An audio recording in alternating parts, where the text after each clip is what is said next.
মহারাষ্ট্র বন্যায় প্ল্যান্ট থেকে ভেসে গেল ৩,০০০ গ্যাস সিলিন্ডার। ইরাক থেকে ফেরানো হচ্ছে খামেনির লাশ, দাফন কবে? ইরানের ৯০টি লক্ষ্যবস্তুতে হামলার দাবি যুক্তরাষ্ট্রের। কুয়েত ও বাইনারে হামলা চালালো ইরান। ইরানে মার্কিন বিমান হামলায় দাঁত ভাঙ্গা জবাব দেওয়ার হুঁশিয়ারি তেহরানের। দর্শক, এতক্ষণ শুনছিলেন সংবাদ শিরোনাম, এখন জানিয়ে দেব বিস্তারিত সংবাদ। তার আগে অনুরোধ থাকবে, এই ভিডিওটি দেখতে দেখতে সাবস্ক্রাইব করে রাখুন এবং লাইক দিন ও কমেন্ট করে জানিয়ে দিন বাংলাদেশের কোন জেলা থেকে এই সংবাদ শুনছেন এবং দেখছেন। মহারাষ্ট্র বন্যায় প্ল্যান্ট থেকে ভেসে গেল ৩,০০০ গ্যাস সিলিন্ডার। ভারতের মহারাষ্ট্র রাজ্যে রায়গড় জেলায় টানা ভারী বৃষ্টির মধ্যে বন্যার পানিতে একটি এলপিজি বটলিং প্ল্যান্ট থেকে প্রায় ৩,০০০ গ্যাস সিলিন্ডার ভেসে যাওয়ার ঘটনা ঘটেছে। সামাজিক মাধ্যমে ছড়িয়ে পড়া ভিডিওতে পাতালগঙ্গা নদীতে হাজারো সিলিন্ডার ভেসে যেতে দেখা যায়। কর্তৃপক্ষ জানিয়েছে, HPL Hindustan petroleum corporation limited এর পাতালগঙ্গা এলপিজি বটলিং প্ল্যান্টে প্রবল বর্ষণের কারণে সুরক্ষার দেওয়াল ভেঙে পড়ে। এতে বন্যার পানি সরাসরি প্ল্যান্টে ঢুকে পড়ে এবং সেখান থেকে প্রায় ৩,০০০ গ্যাস সিলিন্ডার পানির স্রোতে ভেসে পাতালগঙ্গা নদী ও খারপাদা খড়িতে চলে যায়। ঘটনার পর নদীর ওপর একটি সেতু থেকে বহু মানুষ ভেসে যাওয়া গ্যাস সিলিন্ডারের ভিডিও ধারণ করেন। প্রশাসনের আশঙ্কায় নদীতে ভেসে যাওয়া কিছু সিলিন্ডার এখনও গ্যাস থাকতে পারে, যা জননিরাপদের জন্য ঝুঁকিপূর্ণ। রায়গড় জেলায় প্রশাসক কিষান জাভেলে স্থানীয় বাসিন্দাদের প্রতি আহ্বান জানিয়ে বলেছেন, নদী বা আশেপাশে এলাকায় কোনো গ্যাস সিলিন্ডার পাওয়া গেলে তা যেন দ্রুত সংশ্লিষ্ট কর্তৃপক্ষের কাছে হস্তান্তর করা হয়।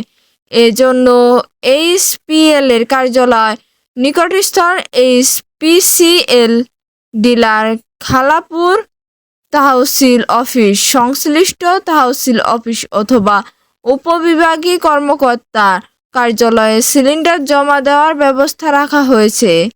তিনি সতর্ক করে বলেন, নদীতে ভেসে যাওয়া সিলিন্ডারগুলোতে গ্যাস রয়েছে কি না বা সেগুলো নিরাপদ অবস্থায় আছে কি না তা নিশ্চিতভাবে বলা যাচ্ছে না। তাই কৌতূহলবশত সিলিন্ডার সংগ্রহ করা, বাড়িতে নিয়ে যাওয়া কিংবা ব্যবহারের চেষ্টা করা অত্যন্ত বিপজ্জনক হতে পারে। ইরাক থেকে ফেরানো হচ্ছে খামেনির লাশ, দাফন কবে? ইরানের সর্বোচ্চ নেতা আয়াতুল্লাহ আলী খামেনির কফিন ইরাকের নাজাফ থেকে ইরানের মাশহাদে নেওয়া হচ্ছে। বুধবার নাজাফ এবং পবিত্র নগরী কারবালায় খামেনির জানাজা লাখো ইরাকির অংশ নেন। দেশটির সংবাদ সংস্থা মেহর নিউজ এজেন্সির বরাতে আল জাজিরা জানিয়েছে, বৃহস্পতিবার ৯ জুলাই মাশহাদে খামেনির দাফন করা হবে। খামেনির মৃত্যুর পর গত ৬ দিন ধরে ইরান ও ইরাক জুড়ে শোকানুষ্ঠানের ও শেষ শ্রদ্ধা নিবেদনের কর্মসূচি চলেছে। এর অংশ হিসেবে ইরাকের পবিত্র শহর নাজাফ ও কারবালায় বিভিন্ন স্থানে জানাজা ও শোকানুষ্ঠানের আয়োজন করা হয়। নাজাফ থেকে মাশহাদে কফিন স্থানান্তরের মধ্য দিয়ে সেই কর্মসূচির শেষ পর্ব সম্পূর্ণ হচ্ছে। খামেনির কার্যালয়ে প্রধান জানিয়েছে, জীবদ্দশা খামেনির ইচ্ছা প্রকাশ করেছিলেন যেন তাকে মাশহাদে ইমাম রেজা মাজারের কাছে দাফন করা হয়। তার সেই ইচ্ছা অনুযায়ী শেষ পর্যন্ত মাশহাদে দাফনের ব্যবস্থা করা। ইরানের ৯০টি লক্ষ্যবস্তুতে হামলার দাবি যুক্তরাষ্ট্রের।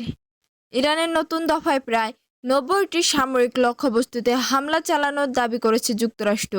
মার্কিন সেন্ট্রাল কমান্ড বলেছে, হরমুজ প্রণালীতে বাণিজ্যিক জাহাজ ও বেসামরিক নাবিকদের ওপর সম্ভাব্য হামলার সক্ষমতা দুর্বল করতেই এই অভিযান পরিচালনা করা হয়েছে। বুধবার ৮ জুলাই এক বিবৃতিতে সেন্ট্রাল কমান্ড জানায়, যুক্তরাষ্ট্রের বাহিনী ইরানের বিমান প্রতিরক্ষার ব্যবস্থা, উপকূলীয় নজরদারি স্থাপনা, ক্ষেপণাস্ত্র ও ড্রোনের গুদাম, নৌসামরিক সক্ষমতা এবং উপকূল জুড়ে সামরিক রসদ অবকাঠামো সহ লক্ষ্যবস্তুতে এই হামলা চালানো হয়। সেন্ট্রাল কমান্ড আরও জানায়, আগের রাতে ইরানে পরিচালিত সফল হামলায় ধারাবাহিকতাতে এই নতুন অভিযান চালানো হয়েছে। এর একদিন আগে যুক্তরাষ্ট্রের বাহিনী দাবি করেছিল তারা ইরানের ৮০টির বেশি লক্ষ্যবস্তুতে হামলা চালিয়েছে। এ ঘটনায় এখন পর্যন্ত ইরান প্রতিবেশী দেশগুলোকে সতর্ক করে রেখেছে। একই সঙ্গে মার্কিন এই হামলার নিন্দা। কুয়েত ও বায়নারে হামলা চালালো ইরান। কুয়েত ও বায়নারে অবস্থিত মার্কিন সামরিক ঘাঁটির গুরুত্বপূর্ণ অবকাঠামো ও স্থাপনায় হামলা চালিয়েছে ইরান। দেশটির Islamic revolutionary guard corps IRGC এ দাবি করেছে।